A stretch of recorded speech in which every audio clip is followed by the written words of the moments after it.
is the Mystical Tarot deck.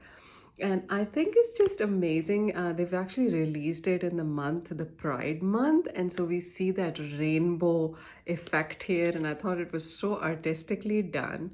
I particularly like the slipperiness of the cards. So it's very easy to shuffle and kind of get that, connection going, the subconscious connection going, and the cards easily flip out. So I can see that this is actually a really effective tarot deck in terms of connecting your subconscious awareness. So this is the strength card, and you can see the rainbow colors, that theme of rainbow right in there. I also am excited to share that it has this side with that luminescence, that rainbow luminescence. So it's an absolutely gorgeous deck. And I want to show you a few of the most delicious colors. I just love the colors. And we see here the High Priestess. It just made me laugh. I love how the colors resonate with the chakras. I love how, they depict various, figures in tarot in such a way that it gets really easy to interpret the story. I do like the sketchiness, the way it's sketched out. And again, the psychedelic colors, they just get me. I just love, colors. I'm a 60s child, so maybe that's what it is. Then we have, here I want to show you the Seven of Pentacles. I love how they've kind of made this into that pineapple or kind of coconut theme. And it's just how she is nurturing this, and that it's a female form, and she's watering it, she's nurturing something, she's growing, she's evaluating where she wants to be. I love how intuitive it is to read. So if you're a fan of color, this deck is just lovely. It's a pretty thick deck because each card is pretty thick. Now this one, the Hierophant, um, with the suggestion of the pyramid here, or the teepee, kind of bringing in the shaman as the spiritual guru and teacher, and the eye, the observer. I love how they've connected that instead of putting a figure there, a personhood, priesthood, and kind of they've sort of gone away from the priesthood, and they've created a more indigenous, more pagan interpretation. I love how they've done the Hierophant. I already showed you the Strength card, but I just like the movement of the images, the way the movement comes in. It reminds me of the rainbows. The entire deck is themed with rainbows, and it's just the perfect theme for this month. The Hermit. The Hermit, and how the Hermit is kind of looking into a window, a periscope. And that kind of interpretation, the art and the design interpretation of somebody looking in, and the way she's standing, unable to make sense, very naked. She's almost completely naked, but she's covering herself and she's looking around for answers in a place where there's really nothing to suggest that there are any answers. A lot like meditation, sometimes we could get into meditation because there are no answers and we are blocked from all sides, and we have to go within to get the answers. So this is again very beautiful suggestion here. The Lovers card. The Lovers card of two people coming together in harmony. And I also like the suggestion of the color, and this background of something thriving and growing. Again, very interesting interpretation, very suggestive, very interesting design interpretation. Then we're seeing here the Fool. The Fool is again really beautiful with that sunset or dawn. We're not quite sure whether it's dawn or sunset. And she's kind of on the edge. She's on the edge, but she's still there, still going to take a leap of faith. She could fall to she could fall down, or she could just fly. She's just taking that risk, that chance. Again, very, very beautiful interpretations. I do like the Eight of Pentacles. This suggests design work, artwork, and how she's able to have consistency yet creativity. There's all this consistency, and yet there is this spontaneous creativity. Again, the colors really, really reach out to me. So let me show you the King of Wands. Again, the depictions, the kind of posture, the non-verbal body language is something very interesting that I found in this deck. Is that, here he's young, he is passionate. The colors suggest his creative power. It suggests his willingness to be seen and heard. It suggests his dynamic personality, the golds and the origins, and the oranges. But look at his heart chakra. Look at his willingness to put his heart into it. There's no hesitation. It's like, this is who I am. I'm willing to be seen and heard. I'm willing to be who I am.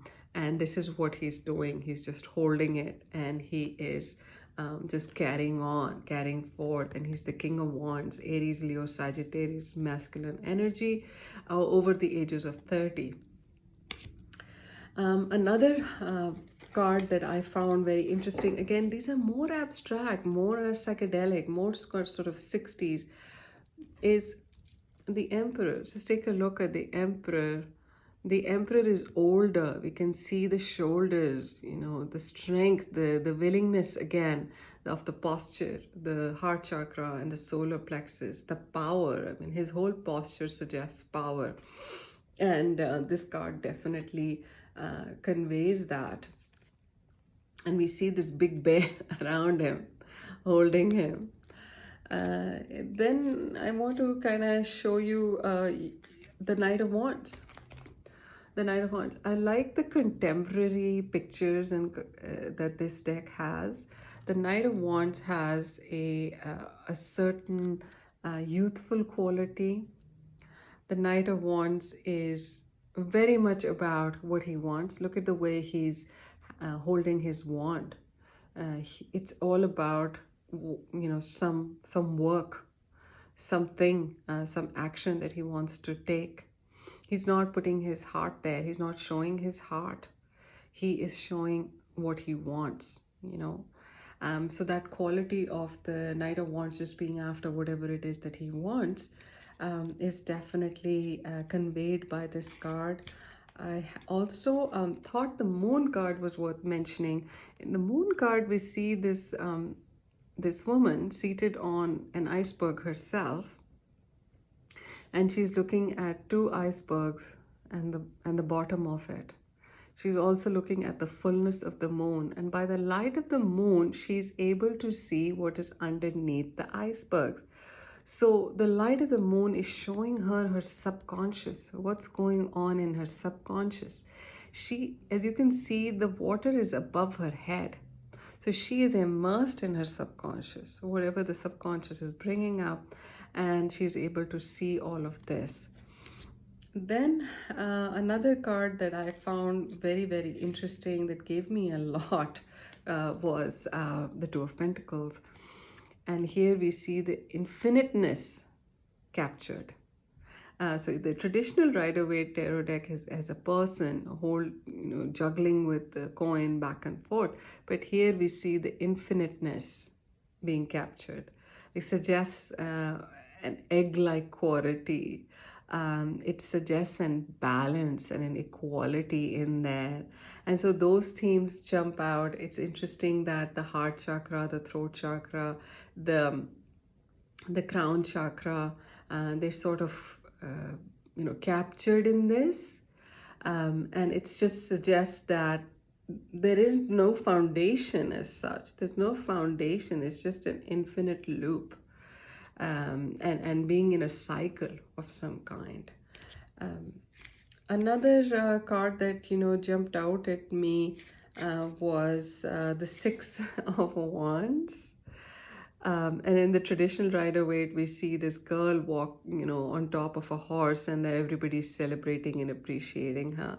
Here we see a different interpretation. Here we see that there is a bright body, a celestial body, maybe a sun, and her body is completely open. She has her hands up, suggesting that she is victorious. She is coming down this incline, but she's also seated in there. So it suggests that she has completed something, she has achieved something, she has created some sound, because these suggest to me that these are sounds, and she's sitting right on top of those sounds, and she's sitting there, and she's taking her chances. She's riding on her own talent. She's being successful. Wonderful tarot deck if you are mystically inclined, or if you are creatively inclined and there is a need for spiritual development. I find this tarot deck really interesting in that way. Let me check if there's another one that I found very interesting. This one's really interesting. The chariot. She's seated on top of this chariot, this Egyptian figure, and she is going forth. And there are, moments where she is, really supported by the universe. I mean, she's just in the energy. Her own strength of will, her energy is, the colors are orange and yellow, and this is all solar plexus and the willpower centers, and she's just going off. She's just going where she needs to go, towards her spiritual goals, towards what it is that she wants to do, and she's got that strength and determination to do so. I find this again very, very interesting and creative use of color and suggestions, art suggestions. Now again, the magician. I found very interesting the level of femininity throughout the deck. Even the masculine figures have a certain creative spark to them, a feminine quality. Again, very, very interesting. And the magician shows a woman with pink hair holding something in her hands, her energy.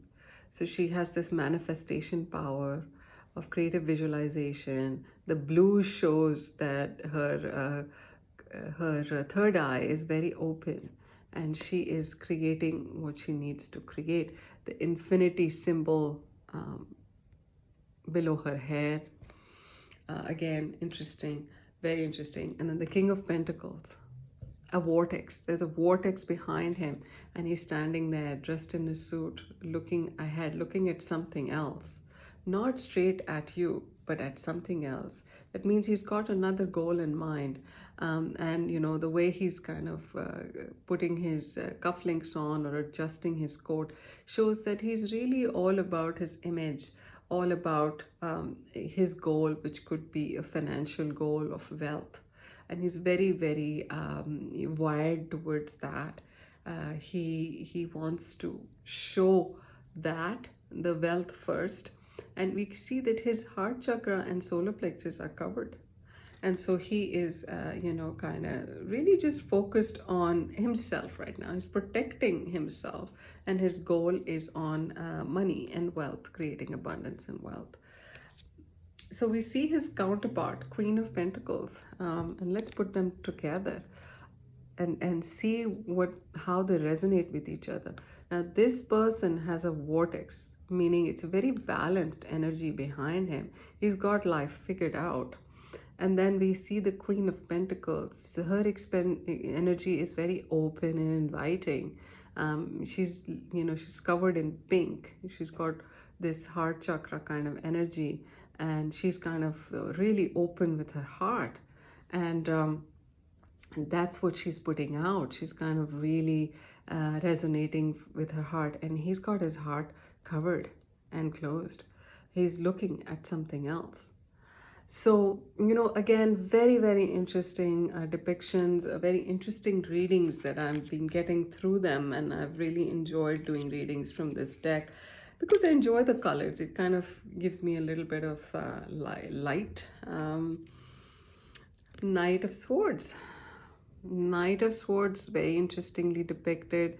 It's all about his sword, his words, all about, you know, battling for something, all about his opinion. And the Nine of Swords, how much torture these swords are doing for her, all around her head, all where she's seated, and this bright light behind her. And she's just, so it suggests just the time before dawn, when we sort of wake up in the morning, 3 to 4 a.m. or something like that, disturbed, maybe flashbacks, dreams, unprocessed stuff. This is the unprocessed stuff. And she is kind of, the spiky, sharp swords are poking her in her head. Anyway, I should finish here, otherwise I'll go on and on. It's been a pretty long video as it is. So if you're inclined towards tarot readings, just post below your comments about how you find this deck, questions that you have, if you're learning how to read tarot, or you're curious about learning tarot, and if you would like to work with me, just sort of post your comments and interests. And I will get back to you. Thank you so much. Bye now. Have a wonderful rest of the day.